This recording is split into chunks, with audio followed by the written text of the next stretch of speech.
এটা জানতে হবে। আমি প্রথমেই বলি, শুভেন্দু অধিকারী আমাকে আপনাকে ভোটাধিকার কেড়ে নেওয়ার চক্রান্ত করছে। তাহলে চক্রান্ত করলে চক্রান্তের জবাব দিতে হবে তো। কেউ যদি বুনো হোল হয় তাহলে বাঘা তেঁতুল হতে হবে তো ভাই। তো বাঘা তেঁতুলের ভূমিকা দেখতে পাচ্ছি না। তারপরে চলে আসুন 10 নম্বর পয়েন্টে বলছে, রাজ্য স্থানীয় কর্তৃপক্ষের দ্বারা তৈরি পারিবারিক রেজিস্টার্ড। রাজ্য বা স্থানীয় কর্তৃপক্ষের দ্বারা তৈরি পারিবারিক রেজিস্টার্ড 2011 সালে আইসিডিএস কর্মীদের দিয়ে তথ্য তোলা হয়েছিল। এই পারিবারিক রেজিস্টার্ড সেখানে আছে। এই তথ্যটা উঠে প্রথমে গিয়েছিল পঞ্চায়েতে, পঞ্চায়েত থেকে রাজ্যে গিয়েছিল। তাহলে আপনারা বলুন, এই তথ্যটা অলরেডি প্রতিটা পঞ্চায়েতে আছে। এই 10 নম্বর পয়েন্টটা যেটা চেয়েছে এর উত্তর, অর্থাৎ এই যে কাগজ চেয়েছে এই কাগজটা প্রতিটা পঞ্চায়েতে আছে। রাজ্য সরকার 2023-এর পঞ্চায়েত নির্বাচনে একছত্র ভোট লুট করেছে। সেই ভোট লুট করতে গিয়ে আমরা আমাদের ভাঙড়ের 3 ভাইকে হারিয়েছি। শহীদ মহিউদ্দিন, শহীদ হাসান, শহীদ রেজাউল গাজী, 3 জনকে হারিয়েছি। শুধু নয়, সারা রাজ্যে আমাদের কর্মীদের অত্যাচার করে তারা অবৈধ পন্থা অবলম্বন করে আজকে তারা পঞ্চায়েতের ক্ষমতায় বসে আছে, পঞ্চায়েত চালাচ্ছে। সেই পঞ্চায়েতের মাধ্যমেই যদি প্রতিটা বাড়িতে বাড়িতে এই তথ্যটা 10 নম্বর যে পয়েন্ট আছে পারিবারিক রেজিস্টার যদি পৌঁছে দেয়, ওটা নিয়ে আপনি যখনই হিয়ারিংয়ের টেবিলে যাবেন আপনাকে অফিসার আর কিছু দ্বিতীয় প্রশ্ন করার সুযোগ পাবে না। ওটা জমা দেবেন, জমা দেওয়ার পরে আপনার হিয়ারিং কমপ্লিট হয়ে যাবে। তাহলে আতঙ্ক মুক্ত হবে না ভাই?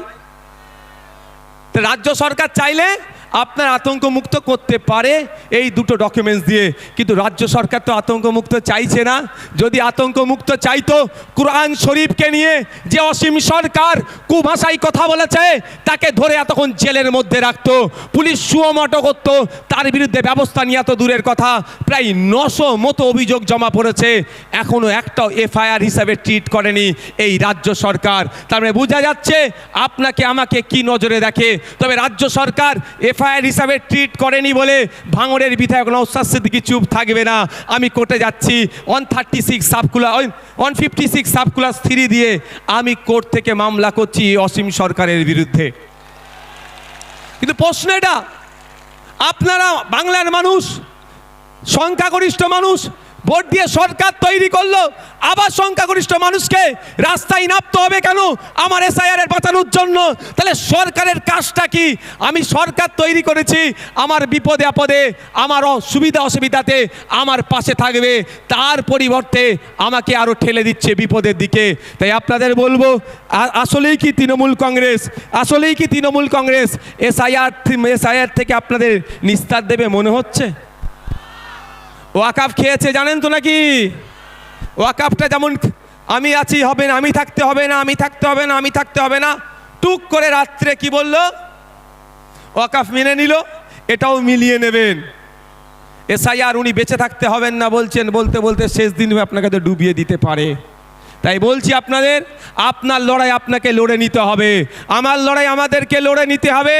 তাই ওদের কথায়, মমতা ব্যানার্জির কথাই ভরসা করে লাভ হবে না, আমাদেরকে আওয়াজ তুলতে হবে যে ইমিডিয়েট যে পঞ্চায়েতে পারিবারিক রেজিস্টার যে সার্টিফিকেট আছে সেইগুলো যাদের নামে হেয়ারিং এসছে, তাই হেয়ারিংয়ের অলরেডি সুপ্রিম কোর্ট অর্ডার দিয়েছে, যাদেরকে হেয়ারিং ইস্যু করা হচ্ছে তাদের লিস্ট কি করো, পাবলিশ করো।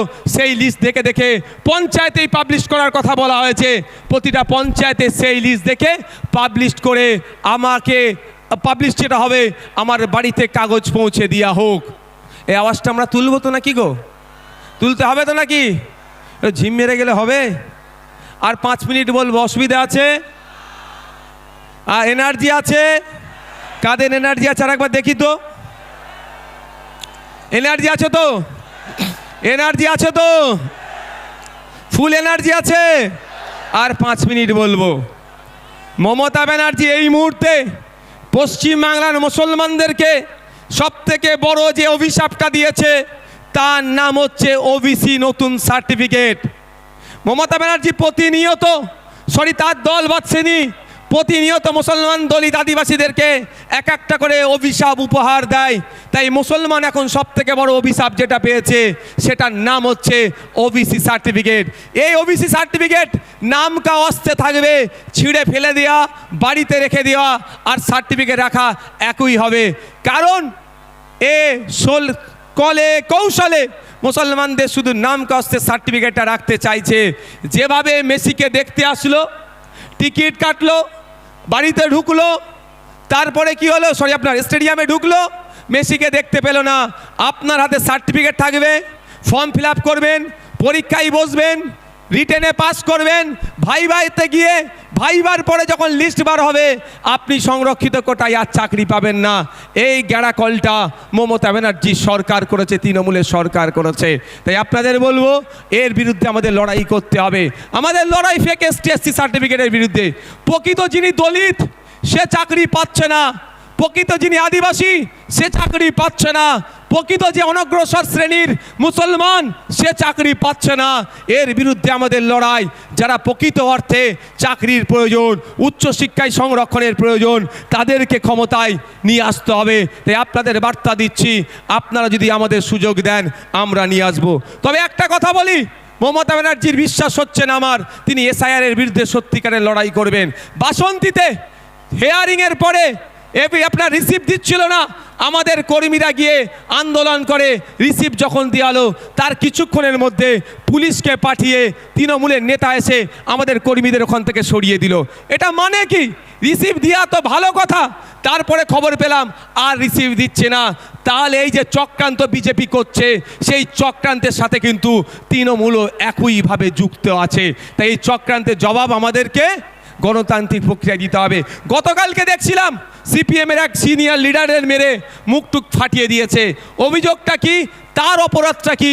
যে এসআইআর-এর নামে যে অহেতুক নাগরিক হয়রানি হচ্ছে এর বন্ধের জন্য ডেপুটেশন দিতে গিয়েছিল। তাহলে নাগরিক হয়রানি বন্ধের জন্য ডেপুটেশন দিলে যদি অহেতুক পেরেশানি করে, এই তৃণমূল যদি আক্রমণ করে, প্রকৃত অর্থে তৃণমূল কি এর বিরুদ্ধে আছে?